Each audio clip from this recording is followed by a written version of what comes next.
ब्रह्माण्डाख्यरसमाम्नयमधिगम्य महेश्वरात् कृत्स्नं व्याकरणं प्रोक्तं तस्मै पाणिनये नमः। वाक्यकारं वररुचिं भाष्यकारं पतञ्जलिं पाणिनिं सूत्रकारं च प्रणतोऽस्मि मुनित्रयम्।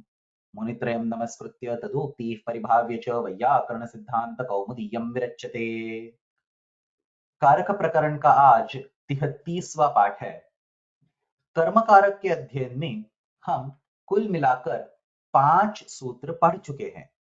कर्तरीप्सिततमं कर्म, तथा युक्तं चानीप्सितम्, अकथितं च, गतिबुद्धि प्रत्यवसानार्थ शब्दकर्मा कर्मकाणामणिकर्ता सणौ और ऋक्रोरन्यतरस्याम्।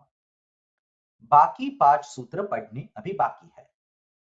वैसे तो ये जो बचे हुए 5 सूत्र हैं वो सूत्र पाठ में कर्तुरीप्सिततमं कर्म इस सूत्र से पहले पढ़ाए हैं, और जैसा कि हम पहले ही देख चुके हैं, इन 5 सूत्रों द्वारा पहले से बताए हुए किसी अन्य कारक का बाध करके कर्म कारक का विधान होता है। इसी में से हम पहले सूत्र का अध्ययन आज करेंगे। तो पहले अध्याय के चौथे पाद का 38वां सूत्र, क्रुधद्रुहोरुपसृष्टयोः कर्म। इस सूत्र में 3 पद है। पहला पद क्रुधद्रुहोः, यह षष्ठी द्विवचन है। दूसरा पद उपसृष्टयोः, यह क्रुधद्रुहोः इसका विशेषण है और यह भी षष्ठी द्विवचन है। अंत में तीसरा पद कर्म, यह विधेय है जो कि प्रथमा एक वचन में है। यह सूत्र सूत्र पाठ में क्रुधद्रुहेर्षासूयार्थानाम यम प्रतिकोपः इस सूत्र के बाद पढ़ाया गया है। क्रुधद्रुहेर्षासूयार्थानाम यम प्रतिकोपः इस सूत्र को हम संप्रदान संज्ञा के समय विस्तार से पहले ही पढ़ चुके हैं। इस सूत्र से क्रुध, द्रुह, ईर्ष और असूय इन 4 धातुओं के विषय में यम प्रतिकोपः, जिसके बारे में कोप हो, उसकी संप्रदान संज्ञा होती है। जैसे कि देवदत्ताय क्रुध्यति, देवदत्ताय द्रुह्यति वगैरह। इसी संप्रदान संज्ञा के अपवाद के रूप में प्रस्तुत सूत्र से कर्म संज्ञा का विधान किया गया है, और इसीलिए प्रस्तुत सूत्र में क्रुधद्रुहेषासूयार्थानाम यम प्रतिकोपः, इस सूत्र से यम प्रतिकोपः इस अंश की अनुवृत्ति भी होती है। कारके, यह अधिकार तो चल ही रहा है, तो इस तरह से अनुवृत्ति और अधिकार के साथ सूत्र हो गया उपसृष्टयोः क्रुधद्रुहोः यम प्रतिकोपः सः कर्म कारकम्। उपसृष्ट मतलब कि उपसर्ग के साथ। क्रुध और द्रुह ये 2 धातु जब उपसर्ग के साथ प्रयुक्त होते हैं तब यम प्रतिकोपः, जिसके बारे में कोप हो, उसकी कर्म संज्ञा होती है। पिछले सूत्र से प्राप्त संप्रदान संज्ञा का यह अपवाद है, और एक संज्ञाधिकार के कारण संप्रदान संज्ञा का बाध करके यहाँ कर्म संज्ञा का विधान होता है। क्रम से देखते हैं।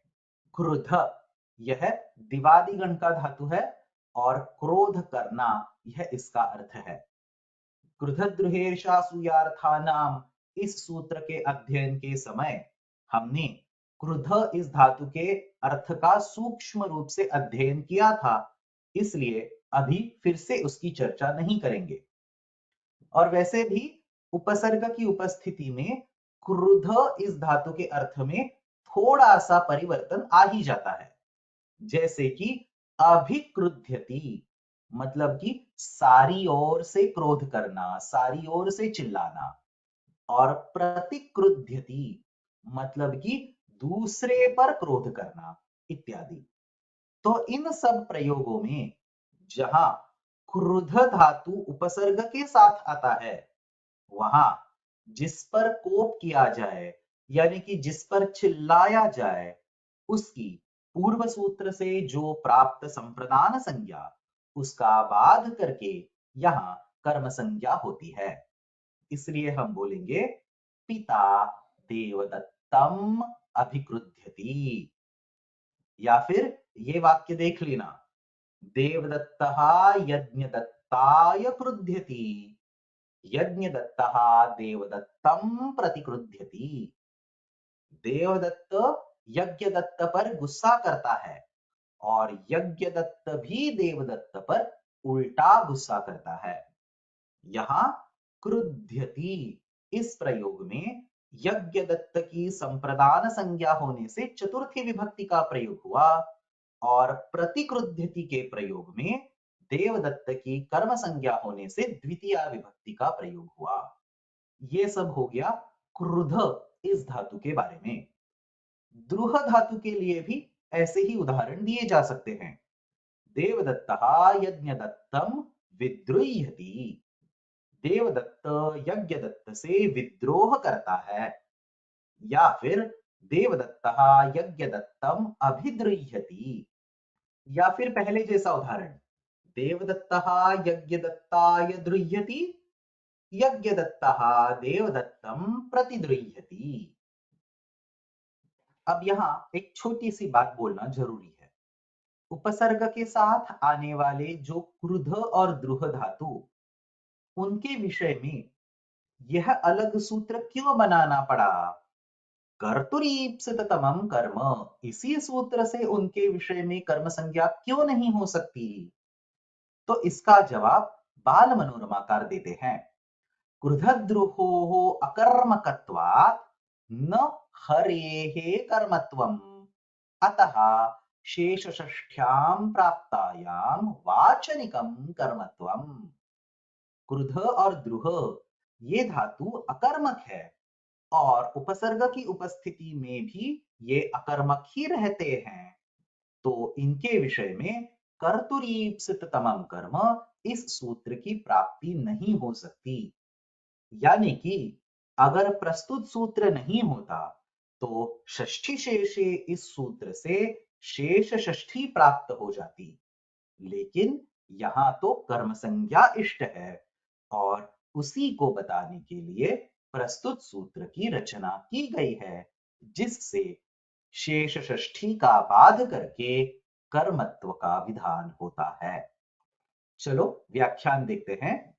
पहले काशिका, पूर्वेण संप्रदान संज्ञायां प्राप्तायां कर्म संज्ञा विधीयते। पहले से प्राप्त संप्रदान संज्ञा का बाध करके कर्म संज्ञा का विधान किया जाता है। क्रुधद्रुहोः उपसृष्टयोः, यानी कि उपसर्ग संबंधयोः यं प्रतिकोपः तत्कारकं कर्म संज्ञं भवति। उपसर्ग के साथ प्रयुक्त क्रुध और द्रुह धातुओं के विषय में जिस पर कोप हो वह कारक कर्म संज्ञक होता है। आगे काशिकाकार उदाहरण देते हैं। देवदत्तम अभिक्रुध्यति, देवदत्तम अभिद्रुह्यति।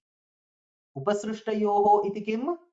देवदत्ताय क्रुध्यति, यज्ञदत्ताय द्रुह्यति। अगर उपसर्ग का प्रयोग नहीं किया गया है तो संप्रदान कारक ही होगा। यही सब सिद्धांत कौमुदी में भी लिखा है। सोपसर्गयोः अनयोः यं प्रतिकोपः तत्कारकं कर्म संज्ञं स्यात्। क्रूरम अभिक्रुध्यति, अभिद्रुह्यति।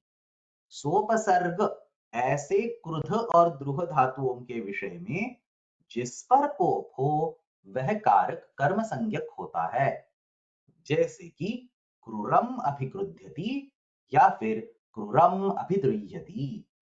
और इसी तरह से यहाँ क्रुधद्रुहोरुपसृष्टयोः कर्म इस सूत्र का अध्ययन समाप्त हो गया।